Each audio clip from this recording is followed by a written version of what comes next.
Hi, my name is Ethan Buck, and I like good food, lifting weights, and martial arts. I want to share with you how I use those three things to go from a 300+ pound degenerate party animal who was even occasionally homeless to becoming a lean, mean, fighting machine. Welcome to Food, Fitness, and Fisticuffs.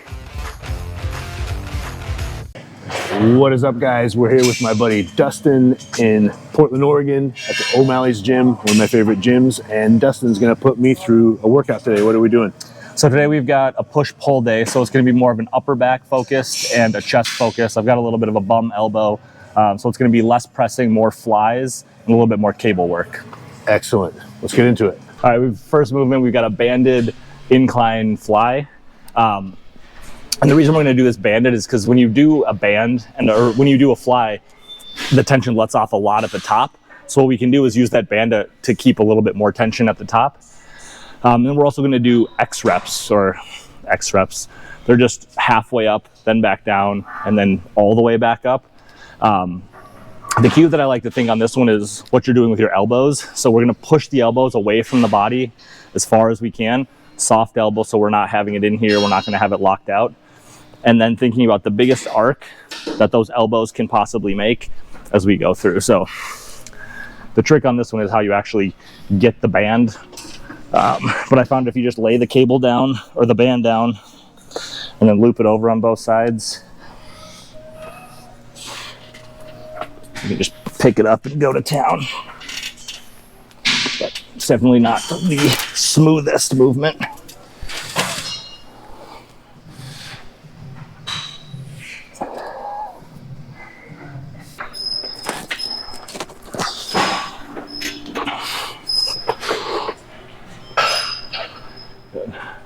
So at the bottom, straighten those elbows out and just reach, there we go. And then allow the bands to apply a little bit of tension and pull you a little deeper, good. Halfway up, and then all the way.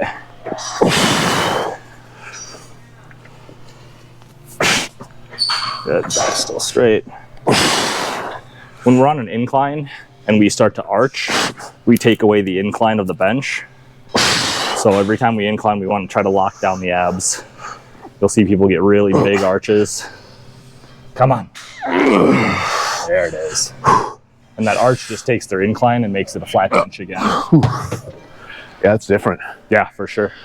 I think I've always kind of had that powerlifting mentality. Yeah, and that's exactly it, right? Like set that arch nice and high, get those lats in, and just you can drive to the moon. But Interesting. Oh yeah. Learn new things every day.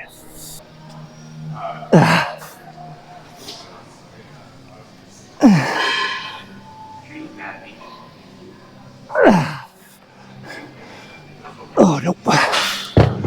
Whew. Those are brutal for sure.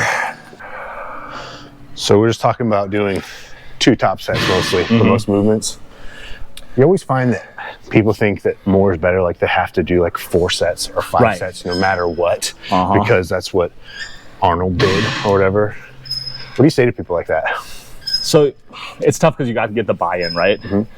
But that's why, like, as a coach, your best billboard, your best advertisement is yourself, right? So like, if they can look at you and be like, okay, if he's doing it and it's working, it's producing some kind of result. But it's all about progression. So you want to be able to make as much progress as you can during the chunk of your program. So if I have a 12-week program, I have it built out that I'm going to adjust the set in rep range 3 different times. So I have 3 phases within a 12-week program. We start off with 2 sets, and we incrementally work up the volume until we hit phase 2. Then it's 3 sets of everything. Then we incrementally work up the volume until we hit 4 sets of everything. And by that time, your weight's gone up, your reps have gone up because you're tracking everything. And you should feel like you got hit by a fucking train at that point. Right, so you're talking about like peak block 3 or 4, phase 3 or 4 in a training block, that peak performance. A lot of times I think a lot of people, when they try to get into lifting, they do a program because they heard, like I said, Arnold does 4 or 5 sets or did 4 or 5 sets, and they try and start off with that peak performance and then live there. Right. And they don't understand that they're not hitting this point of diminishing returns almost immediately because they're not adapted to that kind of stimulus yet, right? And the stimulus you need as a new lifter is so little. Yeah. Like if you're not doing full body workouts as a new lifter, you're putting more out that needs to be there. Like you're going to be sore no matter what you do. Right. So train it as little as you can, recover as hard as you can, and then train it again. Yeah. So it's all about the frequency at which you can do things. Yeah, minimal effective dose. Right. To start because with. we can dose more and more. Right. But like you can't start off taking 1,000 milligrams of Tylenol and be like, oh, my head hurts, I need 2,000. Like that's exactly. the same shit. Yeah, it's a good analogy. Yeah. Yeah. And I that's a good point too. I think that 3 full body days a week, maybe 4 in the beginning is really all you need, because it's novel stimulus. It's completely new stimulus to you. And that's another thing. 5-6 days a week. I'm starting this new program. Like, when was the last time you trained? Like, 6 weeks ago, like 2 months ago. Well, how do you feel after like day 1? Yeah. Right? And then can you do that sustainably for 12 weeks? Like, there's no way. Yeah. I don't want to do a 12-week program. I want to do like 5 or 6 and then back off. That's usually what I do. Yeah. Beast mode, least mode. Like, how hard can we hit it until we absolutely need a deload or a rest? Yeah. And then fully recover, and then how hard we can hit it again. Right. So like, that's the beauty of having a coach, is like, you don't know. Yeah. But when you have somebody who's done it 100 times, it's like, all right, I'm looking at these markers. Your sleep is turning to shit. Right. You don't have an appetite. Like, let's pull it back this week and see how we feel. Yeah. And, maybe it's 2 weeks or a week and a half. Exactly. And then you can fucking crush it again. Yeah. Yeah, that is the benefit of having a coach, because we're essentially collecting our clients' biofeedback. Yes. Right? And we're kind of connecting the dots. And these are dots that people don't typically understand how to connect on their own. So yeah, you hit yourself like a truck the first week or 2, and then your sleep goes to shit. Maybe your appetite is way too high or way too low. Maybe you even have like hormonal issues, right? You're not waking up with a boner anymore, right? And you're not recovering. The weights just feel heavier and heavier, and you feel like you're a failure and you want to quit.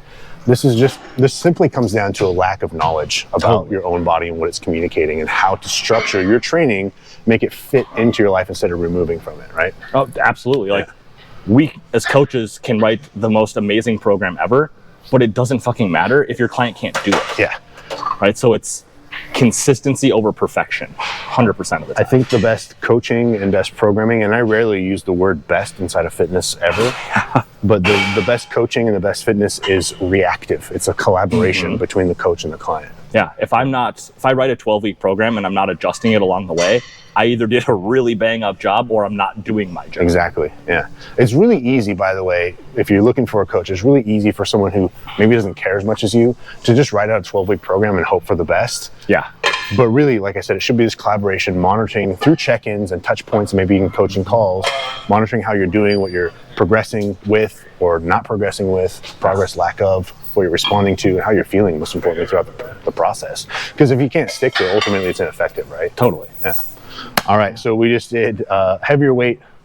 Now we're knocking the reps down, or the weight down, to get reps up. Yeah, so we're thinking about that top set idea as being the heaviest, most work that we're gonna do. Okay. So we wanna get that set out of the way. If we did a set and then our top set, we're never gonna have the same amount of power that we otherwise would. So we're gonna bring the reps up as the weight comes down.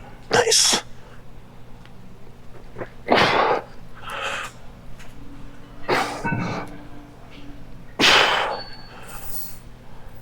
You've got really nice range through your shoulders, but your left shoulder either has more, or maybe there's injury there on the right side. Okay. Because you've got extra depth over on the left.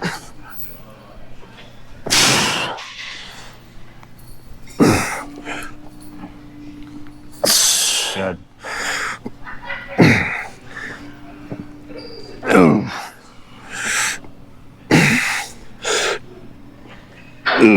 Yep.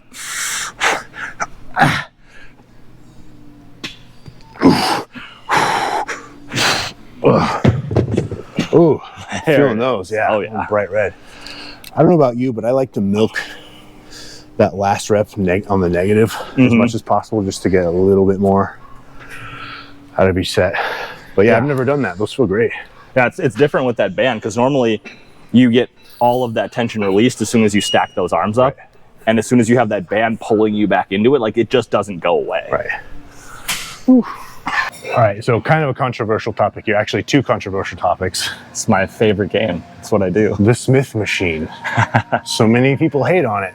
And I always say, people that tend to hate on Smith machine, or any machine for that matter, they're rarely jacked. Right.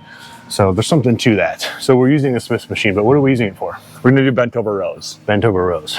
And the way that you showed me how to do this, that you like to do it, or at least in this block that you're doing, is another controversial thing. Quite a rounded back. Yeah. Could you explain that? Totally. So we'll start with the first one. So think about, I like this quote I got from one of my mentors way back in the day, is said you can't fire a cannon from a canoe. And he's talking about stability, right? So if you shoot a cannon in a canoe, you're just going to tip the whole thing over. So there's a certain amount of stability that gives you a certain amount of output. So if I take away the Smith machine and just row on a barbell, fantastic movement. Nothing at all inherently wrong with that movement. However, the energy you're going to spend stabilizing that movement is going to take away from the output of that movement. Or you're going to be one of those guys that really just starts cranking on stuff. So when we set up in the Smith machine, we're letting that take some of the stability load off of us. And then we're in turn able to get more output through the actual movement itself. So for me, for this block, I'm trying to grow as much as optimally. And this is just going to give me a little bit more output per movement. Cool. And then the second one, with the rounding of the back, definitely never something I would teach as a beginner. I would never program this for somebody who's new to working out. Ethan's been around the block a little bit, so he knows a thing or two. What we're trying to do is focus on getting the muscles of the upper back as long as we can. So from your spine to your shoulder blades, stretching all of that out. And one of the ways we can do that is by protracting those arms as far as we can. And so it's not like I'm rounding my back like this. I'm just pushing away, and I'm letting my spine kind of wrap itself almost around the bar. And all that's going to do is just push a little bit more length. So you still have to stay super tight through your core, still super tight on your glutes, but you're able to get that muscle a little bit more lengthened. And then I think you have more potential to grow from a lengthened position. Yeah, well, it's full range of motion, right? And you mentioned something about stability, and this is another interesting thing. When people debate, or they try to debate, that machines remove the stability component to lifting, right? Well, that's not necessarily true. It doesn't remove all of it, right? You still have to apply force, and you know, the first component of its strength is stability. You're still stable. It's just that it guides you through that range of motion. But we're not really worried about stability. We're worried about building muscle, right? And the machines are designed to help you build muscle. So what do you say to people who trying to argue that when they talk about the stability and that it's not functional and all this type of stuff that you hear people arguing about? Well, they're not wrong, right? So it depends on the machine, right? So a cable machine is still a machine, and it's going to leave you to do a lot more stability than like a Smith machine or any other like pressing machine. So there is no right or wrong movements. It's all about the context. Yeah. So if I'm trying to get the most output from a movement, I want to have the least amount of work that I have to do possible. So that means I don't want to do as much stability. So if I can sit in a machine, lock myself in, and let those working muscles work, I'm going to get more output. I'm going to lift more weights, and in turn, I'm going to get stronger. But that being said, those muscles that do take care of stability are not getting worked. So I would never program a workout or a block for somebody that is strictly based on machines, unless they had, I shouldn't say never, because there's always a situation. We don't use absolutes, right? But we would almost never do strictly that, right? Because you'll see guys who can like rip apart the hack squat, like fucking 10 plates, but they can't back squat 315, right? And it's because now their stability in their hips is shit, right? So like there is an inherent problem in not being able to stabilize on your own, right? So it's a fine balance. So this is going to be a more stabilized movement from the external, so like from the machine, than internal. But this isn't my only back-focused movement or my only back-focused day. Right. Yeah, it's all about context. If you want to get stronger, more durable and stable, yeah, maybe less machines and more free weights and barbells, sandbags, whatever it may be. But we're doing a bit of both here, right? Yeah, absolutely. Yeah. And we already have that strength foundation built, so we can always kind of go back and forth. Yeah. And I am just still a bodybuilder. So like there are bodybuilding goals that I'm still accomplishing. So, you know, my programming tends to lead more towards bodybuilding. When I program for my wife, she's an athlete. It's very much different than mine. Yeah. All about context, guys. All right, let's get into Smith machine bent over row.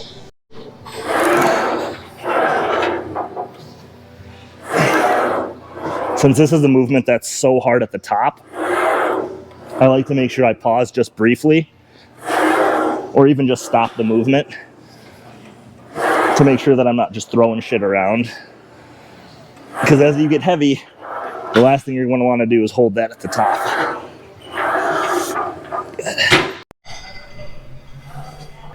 So we're doing kind of an unorthodox chest press. What are we doing here? Yeah, if you excuse the huge purple cock, this gets in the way sometimes. It's right. A nuisance. Yeah, this is really just our cue. So like, I want to make sure that I'm not standing up or slumping down when it gets harder. So if I'm just like resting on that, then I know, because this seat doesn't go up high enough.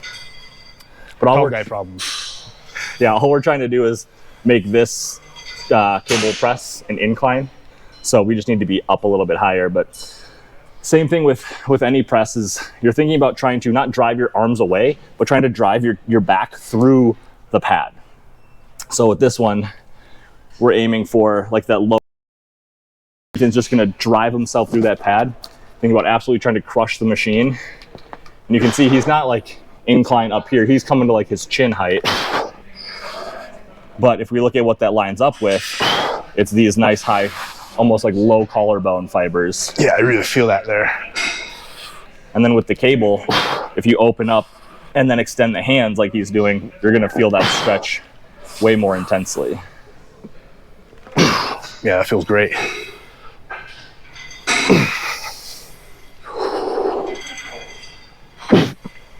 Good, driving it together. Elbows in. Yeah.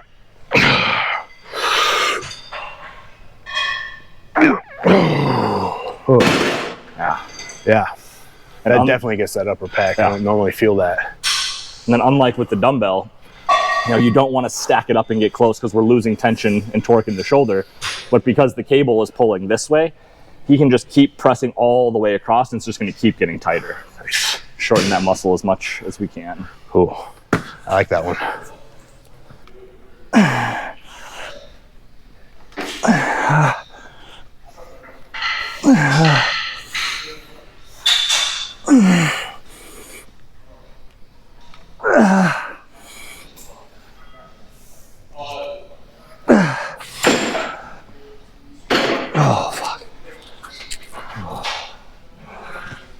All right, so we got another tall guy set up here using the foam roller. Absolutely.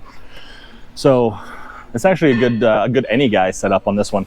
Hammer strength doesn't notoriously make my favorite equipment. And the reason for that is just kind of how it's built. So with your back muscles in general, we're really strong in this lengthened in this mid-range. And then just like most things, when we pull all the way back, that's where it gets the hardest because you're the weakest right there.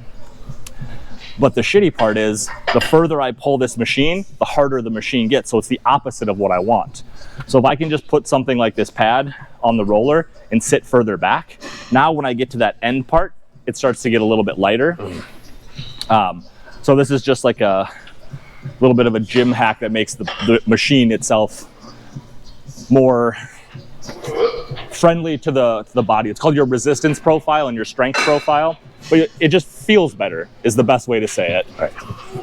And of course you get a bigger stretch at the bottom too. Yeah. And then this is the same idea as with the incline. You'll see a lot of guys when it starts to get heavy, they'll lean back. Well, if it's, handles up here, and then all of a sudden I lean back, well, now that's just into like a normal row. Right. So we want to lean into that pad, lean into your brace.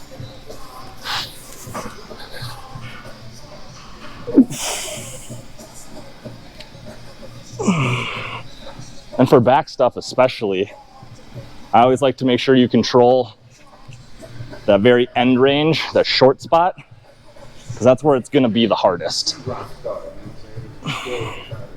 All right. Game on. This is the problem with that roller now. Yeah.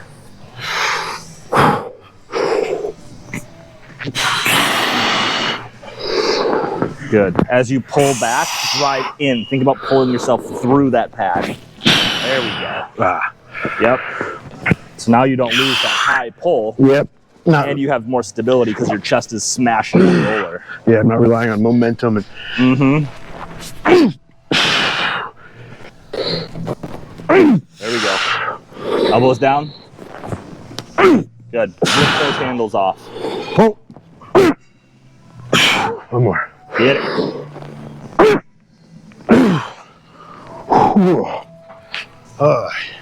There we go. That's a set. Yeah, the breathing with this pad in your chest. It really emphasizes like breathing from your diaphragm because you're smashing your lungs.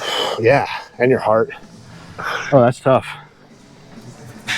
Yeah, and that's a good point. The momentum, right? The pull with the back. That might not be bad if you're a strength athlete, right? Yeah, and it definitely has its place. Like your top sets when you're eking out those last reps, like that can be a great spot for that. Right. I kind of think of like cheat girls, right? Where you're doing strict, and then the whole point is to just milk out that negative. Yeah. Right? And if you do that with a row, you can. And that's why I like back stuff for partial reps, right? Yeah. So like he went to failure with what he could do all the way to here, but he doesn't need my help to go to here. And so he can do, 5, 6, 7 more reps right there. And like, is that bad? Is that past failure? Well, it's past failure to this point, but your back is still so strong in this position that like you just don't need to stop. Don't need to stop. All right, Dustin is called the unorthodox PT for a reason. So what the hell are we doing here, man? So we got the belt and we're chained to the machine, but this is not actually the machine that we're using. The machine we're using is the cable on the other side. And so this is just like the cannon from the canoe. So the more stability I can produce over here, the more output I can produce right here for this fly. So what we're gonna do is I'm gonna lean into this and I'm just gonna use this hand to stabilize so I don't end up turning. But all I'm gonna do is a single arm fly, but it's gonna allow me to go a lot heavier because I don't have to do any of the external work. All I have to do is keep my core really tight. So set it into the hip and go to town.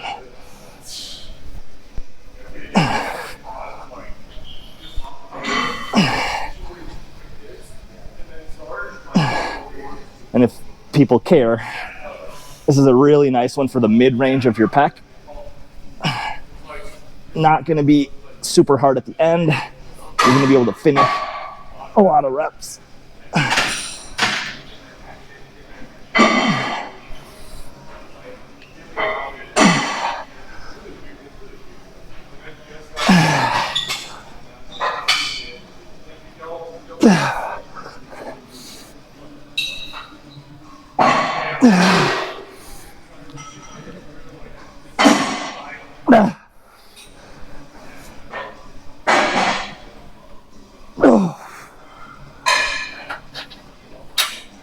Fuck. What is he doing? Dips? Squat belt? Belt squats? No, he's doing single arm flies.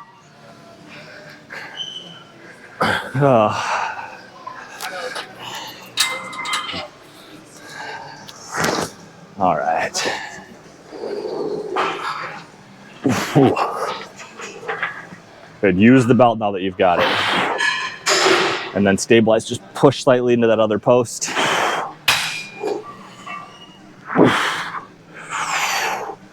Yeah, standing is awkward. Yeah, that's the hardest part. Set a good base. There we go. That feels better.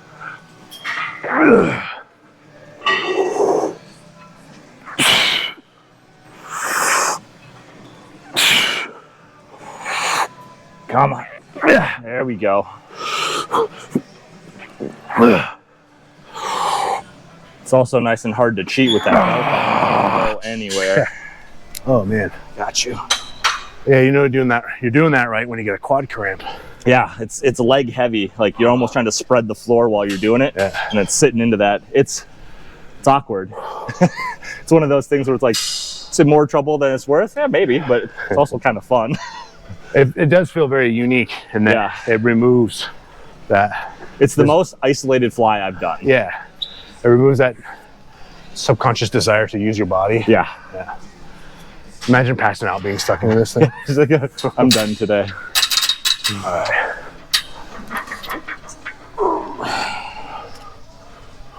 Got her. Yeah.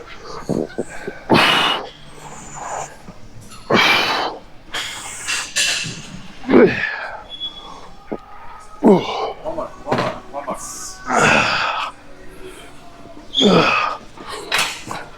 more.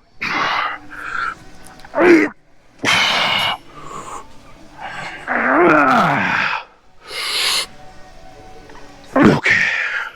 Whew. Yeah. Beautiful. Quad cramps. All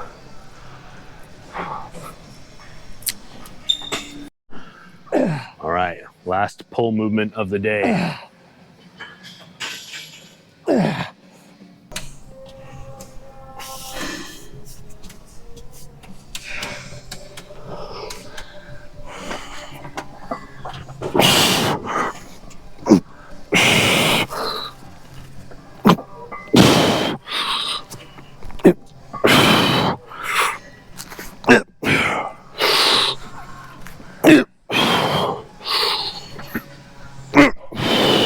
Come on. Chest down, rip those handles off. There we go.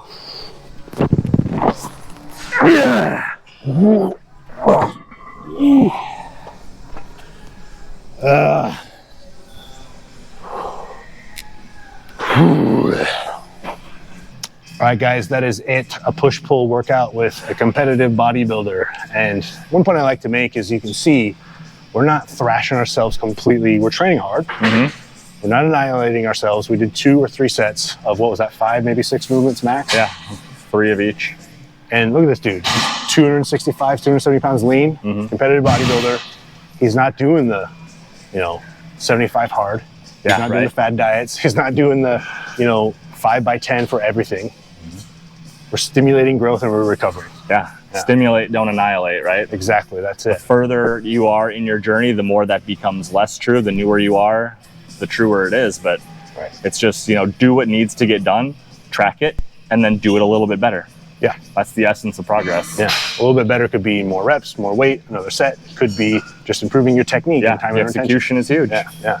Changing up exercise selection every training block. Yeah. It's a beautiful thing. Cool, guys. Works like a charm. Yeah. Hope you enjoyed this episode. If you're ever in Portland, check out O'Malley's Gym. Absolutely. And it's the best spot. Mr. DP Fit on Instagram. And I'll see you next time. Later.